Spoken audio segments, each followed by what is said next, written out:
have a lot of time, and I have a tendency to talk a lot, but I will be using the slides. The slides are posted for you, but we're going to be using the slides mostly for talking points, and then just a few things that I want to add in as we go along. So let's get going, okay?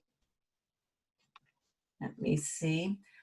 Here's my disclosures. I have no financial or professional associations with any of the resources I'm discussing. And I'm not making any specific recommendations, because one of the things that I think is important when you are looking at mindfulness tools is, one, are they collecting data on your student? And that can become significant for some students and some student families. And two, is that app that seems so wonderful expensive?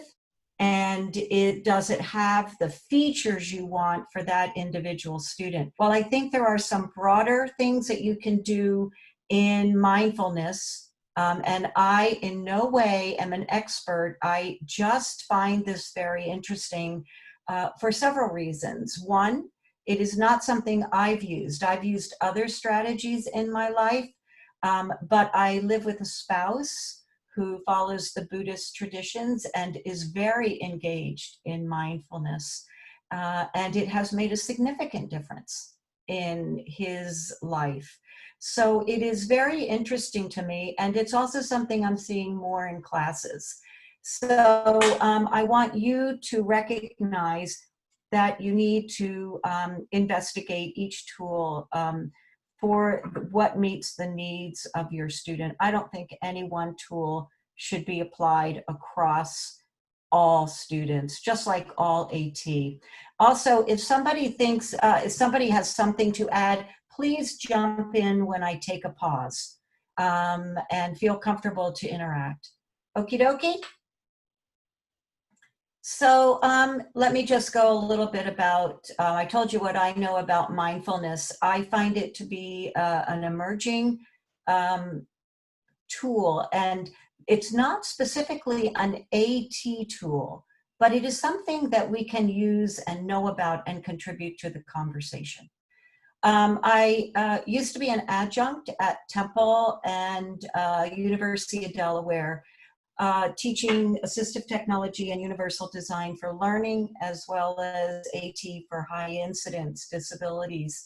I've taking a full-time teaching position in another state, so I'm regretfully leaving those two wonderful universities. I have a private practice where I primarily work with individuals who use AAC.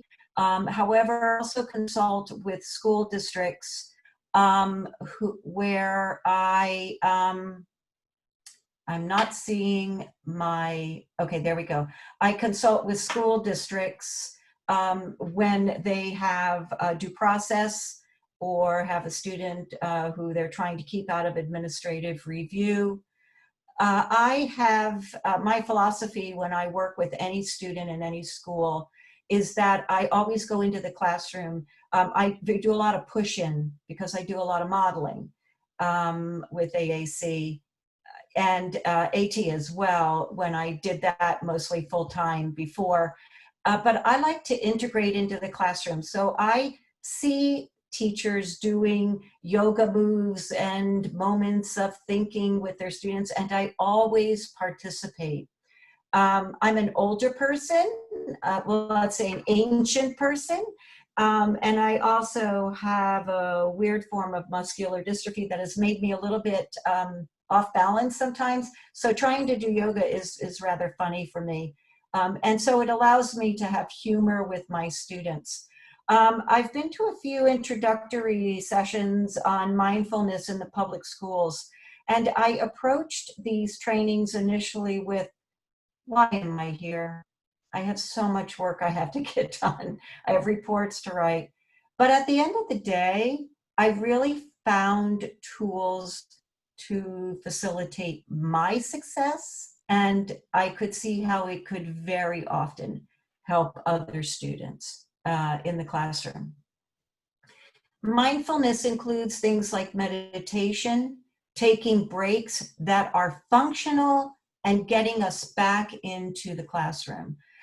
Calming opportunities, breathing, yoga, making good choices, being self-aware of what we're doing, what we're feeling, and our emotions. And this is becoming very important for many of our students who are having trouble with self-awareness, being calm, not becoming overstimulated by their own feelings and their own emotions. I've always had teachers come into my classes because I feel, as I'm a speech language therapist, that teachers need to speak to teachers, since I have been teaching teachers for many years.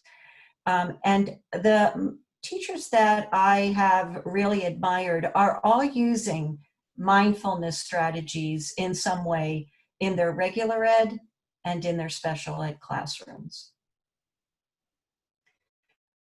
Who benefits from mindfulness? Well, parents and students, particularly if there's an app they could do together. Students who are on the autism spectrum, students who present ADHD, and students who present oppositional defiant disorder would be typically individuals. However, we should not overlook the students who are high achieving students. Those students who have IEPs for gifted students, they are very frequently under a lot of pressure. Teachers and therapists, working in the public schools, from my perspective, and private schools, K through 12, is one of the hardest jobs, I think, on earth, and I respect teachers immensely. No one besides teachers functions 6 hours a day, very often without a significant break, with all kinds of personalities just overwhelming them. So teachers need to be aware that they need to take breaks. When I was working in a school district in Delaware, my office was right next to a first grade classroom. And this teacher was just an amazing, amazing teacher. And the last day before Christmas break, or the Christmas holiday, winter break, she was standing out of her classroom outside, leaning against the wall, and her eyes were closed. And there was pandemonium going on in her classroom. Parents. And I said to her, "Are you okay?" I came out of my office and I just asked her, "Are you okay?" And she says, I just had to step out of my classroom. I was going to lose it. She says, "It's overwhelming me." And that's a kind of mindfulness before we even had a word for the activity. We individuals in the classrooms, we want to help them before they explode. We want to help them when they're in the middle of an anxiety attack or they're feeling overwhelmed. And then again, after they have calmed down, so they do not lose significant portions of the academic day. This is also appropriate for those students who are experiencing school phobias, which are very real. And very often those students do miss significant parts of the academic day. So these are tools that I think these students, those with those high incidence disabilities that aren't labeled, aren't disclosed, and very often a student is struggling with. If I'm going too quickly, please let me know. I'm using the most stable internet connection I have. I live on a peninsula on the Middle Eastern shore, where we use satellite. So I'm connecting through my phone, which is much stronger. So I'm hoping that everything goes okay. Stress exists. It just really exists. And we have anxiety. You don't have to have a formal diagnosis to benefit from this. Remember, all children learn best by modeling. We know this as AT specialists, we know this as teachers. If we can't model the technology that we're presenting, if we can't model how to use the tools that we want then the student won't be able to do it. And we have to actively engage with them, which is why I always go into the classroom and do whatever they're doing for a few moments. If you think that buying a smartwatch to count your steps or tell yourself how many hours you've been sitting at the computer, or you buy an app that does it for you, that may not be mindfulness. It's how you use the tools and where is your mind when you're using them.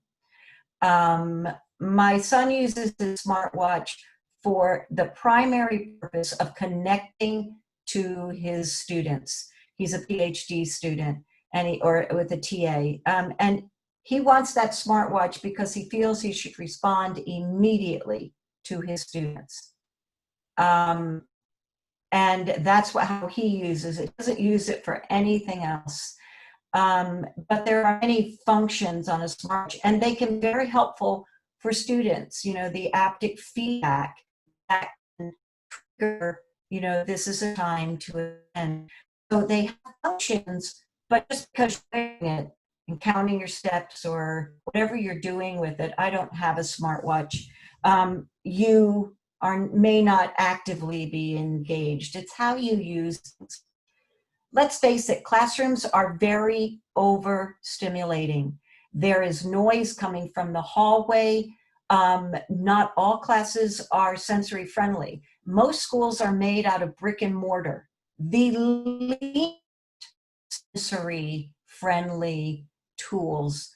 They have lots of wooden cabinets, and all of this contributes to amplification of noise, other students screaming, students moving, you know, activities going on in other parts of the room.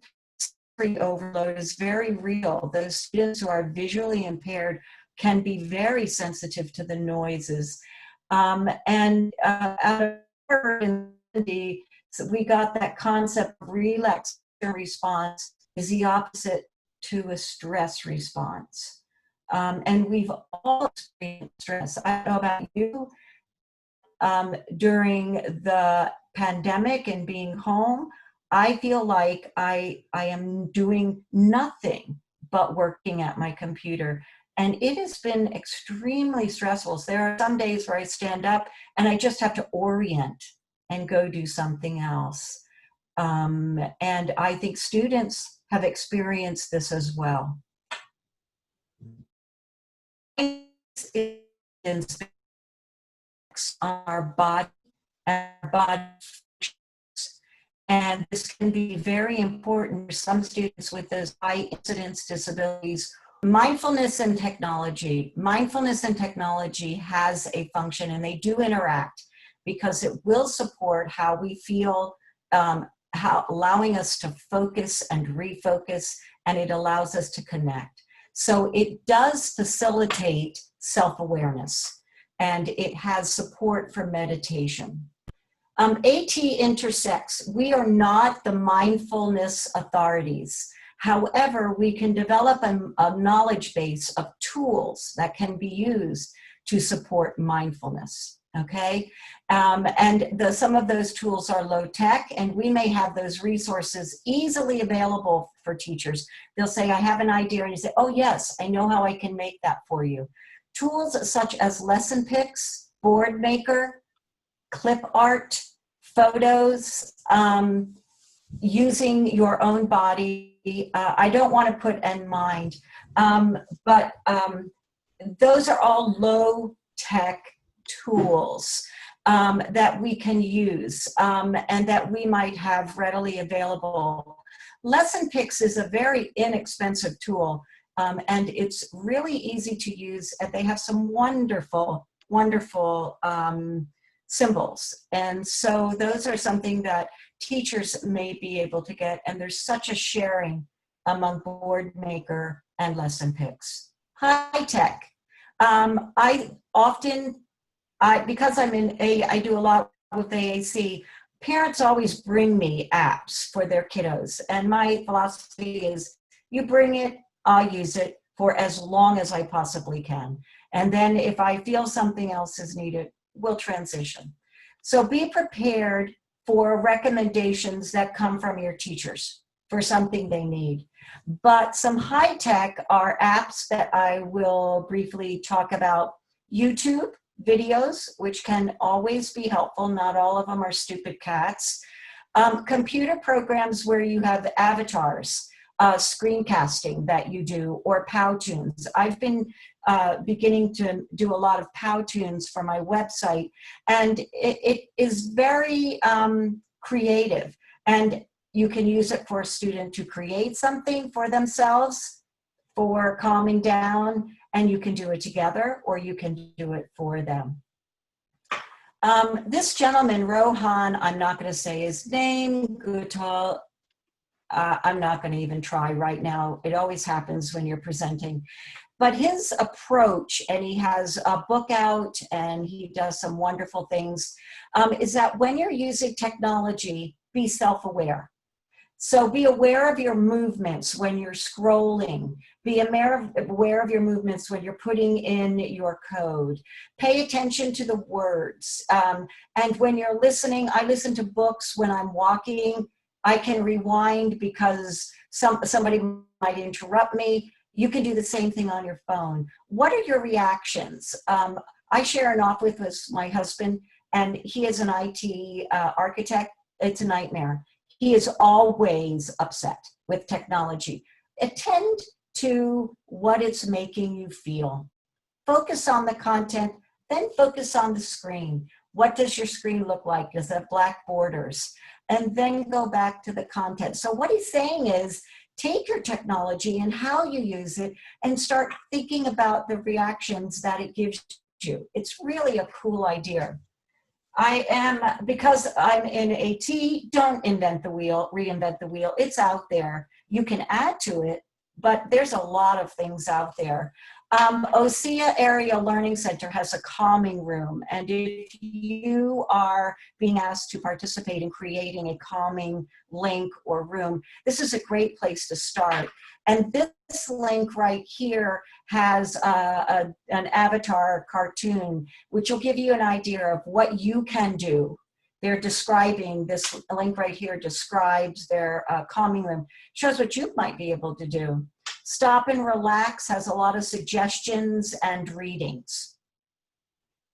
Break cards. These are things that we create for students to indicate they need a break. They have suggestions, appropriate ways of dealing with stressful situations, and they can be generalized for the whole classroom, or you can individualize them for a classroom. But the goal is, when you say, I need a break, is that you're making a good decision, you're developing autonomy, and you're hoping to get back into the classroom.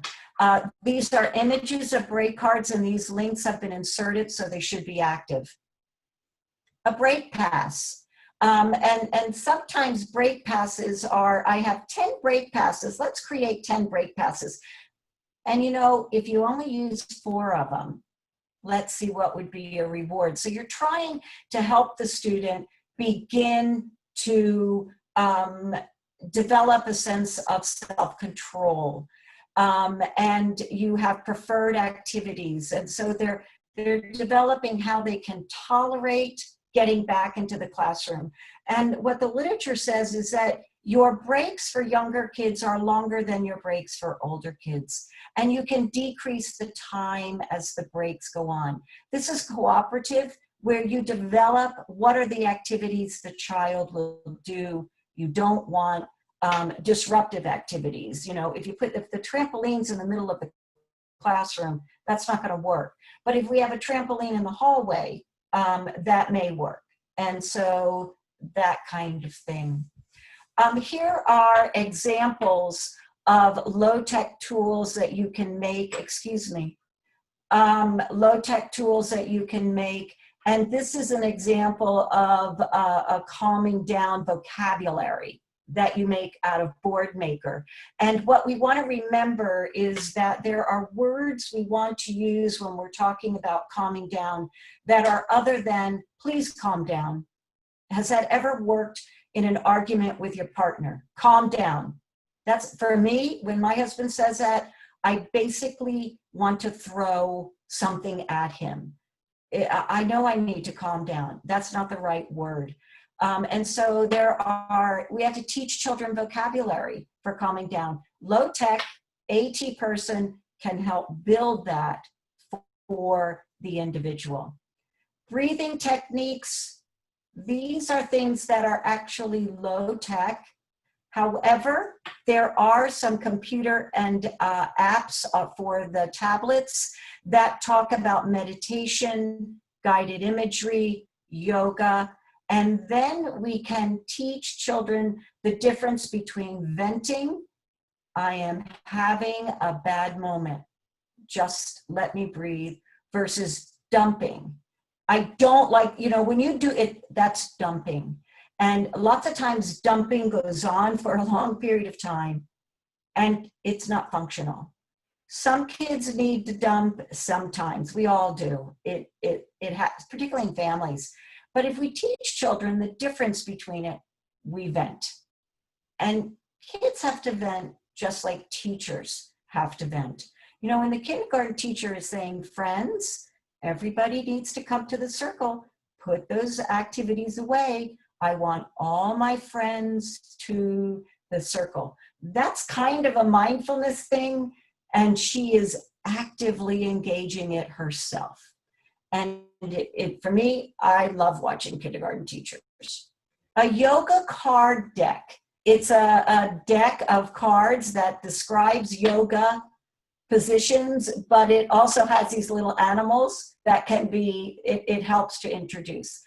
Because I am losing my balance, yoga for me is, if I go to yoga, which is very good for me, I burst out laughing because I can't balance myself anymore. And yoga teachers don't really like you to do that, I have discovered. But for children, this is kind of cool. This makes sense to them.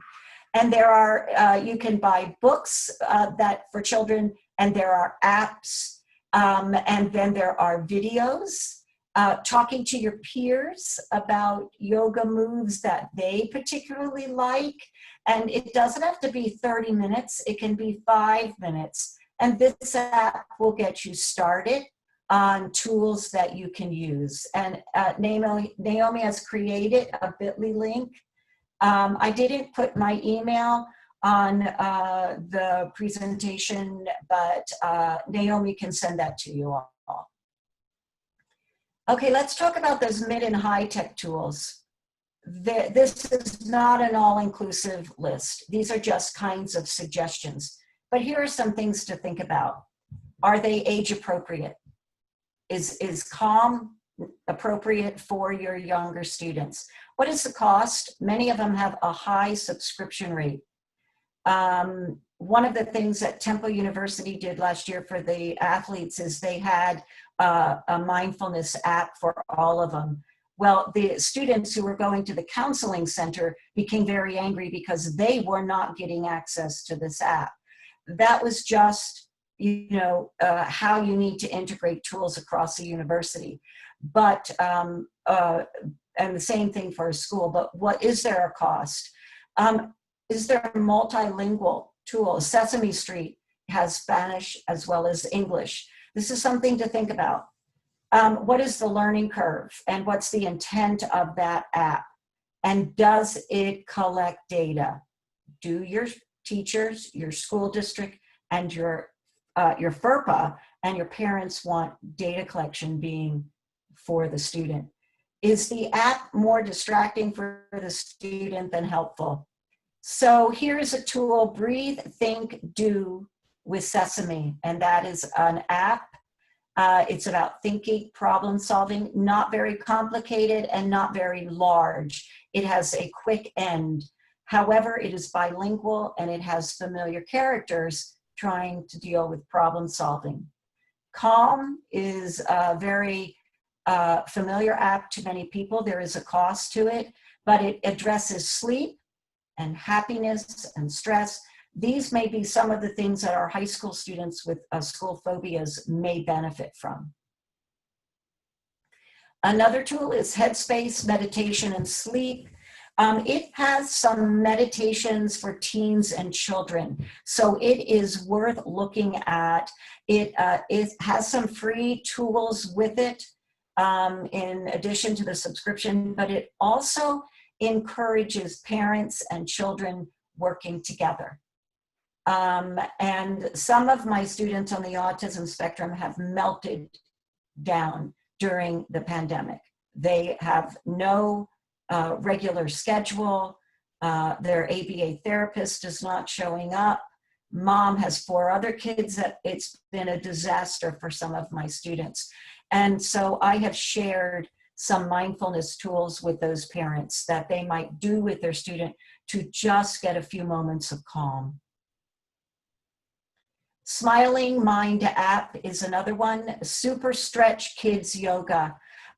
Kids love yoga. Kids also loved some of the old exercise videos that we used to put into the video player. And I'm sure you can get those on YouTube now, but kids seem to really like yoga. And if it's on their iPad, they can take it home and do it with their family. The Smiling app has a school-based program, so it may be something that as the AT specialist you can bring to the table for a school-based interaction. Dreamy Kid app is also something that has a school-based meditation program. And these are things that maybe your school district might not use, but your home might, the whole school, one school. And the Calm Counter app, it doesn't have a lot in it. And I don't mean that in a derogatory way. It just is not a complicated app, but it might help a student to say, okay, this is where I am and how do I deal with that? It also has voices that the student can choose from. Having a little bit of work in settings is wonderful. A really nice app is Buddhify. It has meditations for children. You can create your own wheel for your individualized personal needs.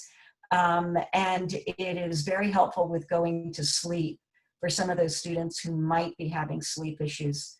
Mindfulness cards, they are not very expensive.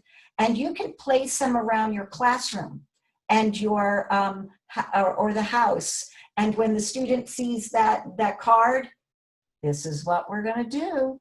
Here's a moment of kindness we're going to use. Here's something to calm yourself. Take a deep breath.